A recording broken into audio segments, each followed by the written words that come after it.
Je disais hier, dans le cadre d'un café philo McDo que j'animais, comme je fais souvent, et qui est en ligne, je disais que les chapitres 1, 2 et 3 de la Genèse, qui sont qu'une toute petite partie de l'Ancien Testament, et qui sont quelque part des éléments qui sont mis alors, au début, mais qui probablement ont été rajoutés, que ces 3 chapitres, on a l'impression parfois que les gens ne connaissent que ces 3 chapitres. C'est assez amusant.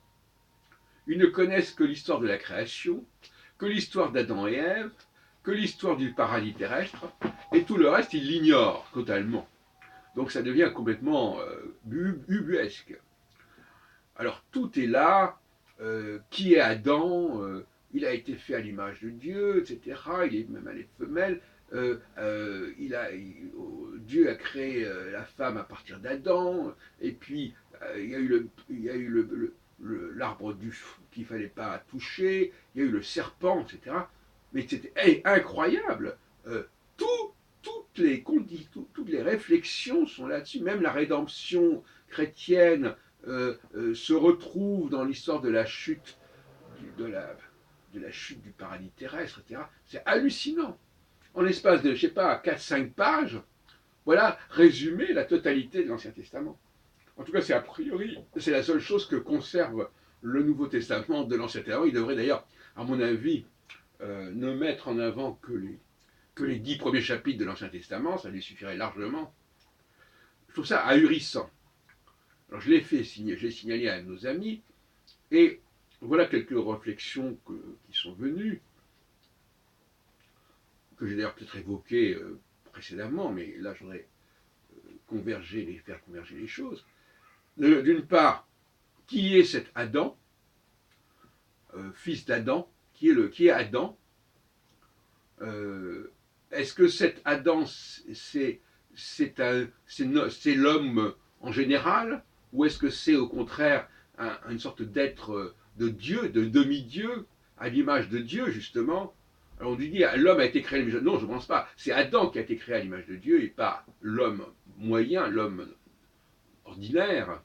Et quand Jésus se présente comme étant 70 fois dans le Nouveau Testament comme fils de l'homme, fils d'Adam, je pense que c'est comme ça qu'il faut le traduire, même si on n'a pas forcément accès à toutes les on ne sait pas quels sont les textes originaux, enfin c'est probablement ça qu'il faut comprendre, Ben Adam, eh bien, il se réfère à Adam et pas au fils de l'homme, ce qui ne veut rien dire, fils de l'homme, bien sûr, c'est un... Bon, alors certains disent, ah oui, mais comme en disant ça, il a voulu dire qu'il était humain. Non, non, c'est une plaisanterie.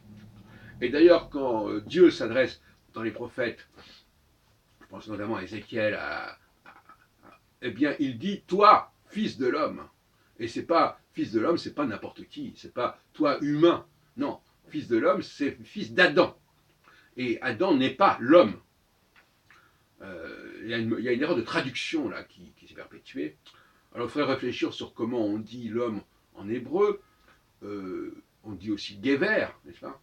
Gever, qui renvoie à l'idée de Gavri, de Gabriel, c'est-à-dire de force, etc. Et ce qui est un fait, c'est qu'on utilise rarement, très rarement dans l'Ancien Testament, le mot homme, en dehors de ces 3 premiers chapitres.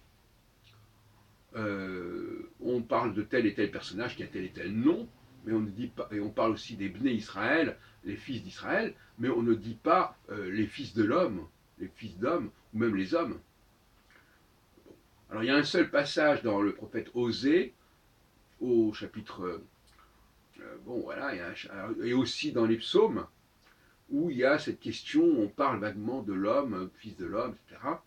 Mais c'est extrêmement peu de choses, Et ça se... Alors, voilà, est-ce qu'il ne faut pas... ça reste quand même un phénomène tout à fait étonnant. Donc ce mot Adam, ce n'est pas l'homme. Et par ailleurs, je l'ai dit aussi, c'est l'homme. Alors lui, l'homme, c'est pas Adam non plus. C'est l'homme qui a créé la femme. Et c'est pas c'est pas Dieu qui a créé. Non, Dieu a créé. Alors, Dieu a créé, a fait la création, et après il y a effectivement c'est pas encore très clair dans mon esprit, mais à un moment donné, c'est l'homme qui prend le relais. Alors peut-être qu'effectivement, c'est ce Adam qui crée la femme. Ça me paraît beaucoup plus logique, puisque finalement, c'est ce qu'on appelle la seconde création. C'est-à-dire qu'il y a la création de la nature, et puis il y a la création des lois et la création des machines. Et ça, c'est réservé à Adam. Comment passe-t-on de Adam à l'homme ordinaire? C'est une autre question qui reste posée. Mais en tout état de cause, il n'y a pas de l'idée de chute du jardin d'Éden, c'est quelque chose qui n'a aucun sens. C'est une illustration simplement de qu'est-ce qui se passe quand on ne respecte pas les commandements. Mais ça ne correspond pas à une réalité historique quelconque. Bon, mais ça, c'est bon.